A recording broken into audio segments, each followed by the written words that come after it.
la loro carriera. Oggi è l'ultima giornata delle Zagarelle Nanti e si chiude un'esperienza di 11 anni di amministrazione qua a Santo Lussurgiu con un'edizione, devo dire, che è stata baciata dal sole, questa è la cosa più importante. Insomma, le emozioni talvolta è difficile descriverle, perché quando sei parte di una comunità, sei parte di un'organizzazione, ti senti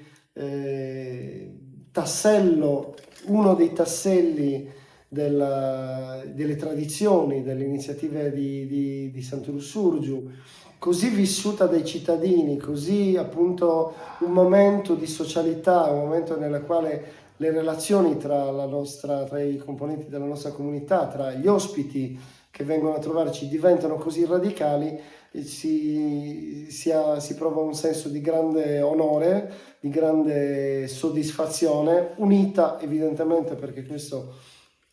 anche come responsabile della pubblica sicurezza e della protezione civile della comunità, grande preoccupazione evidentemente perché tutto vada bene. Accanto a un sorriso, o meglio dietro un sorriso, c'è tanta preoccupazione di questi giorni, dei momenti in cui ogni istante della nostra manifestazione è un momento da presidiare, con tanti occhi che guardano, che controllano, che verificano che tutto vada bene. Ma io devo dire in questo, e colgo l'occasione per ringraziare intanto tutti quanti, ma ringraziare in particolar modo l'Associazione Cavalieri, alla quale faccio dei grandi complimenti, perché in tutti questi anni, a partire dal 2015, da quando io sono diventato sindaco, abbiamo creato e costruito un percorso di grande collaborazione, leale, sincera,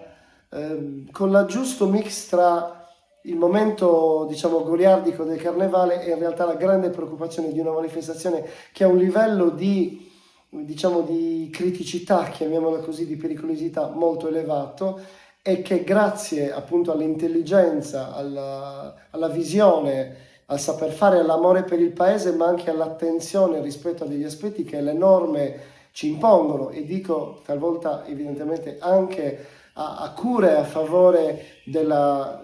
sicurezza di tutti. In questo la nostra manifestazione, la nostra gente, l'organizzazione, l'associazione Cavalieri Cittadini hanno saputo interpretare queste prescrizioni, hanno saputo interpretare e capire quale fosse effettivamente le esigenze, alcuni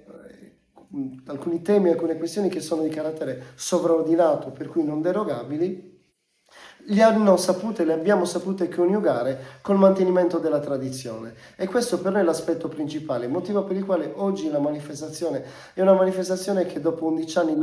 ritengo in crescita, sia dal punto di vista della capacità organizzativa, sia dal punto di vista della partecipazione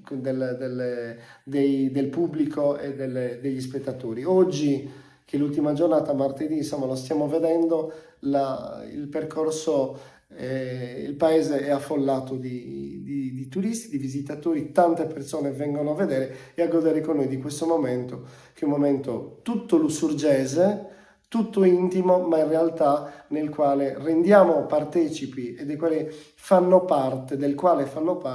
tutti i visitatori, tutti gli ospiti che vengono appunto a trovarci.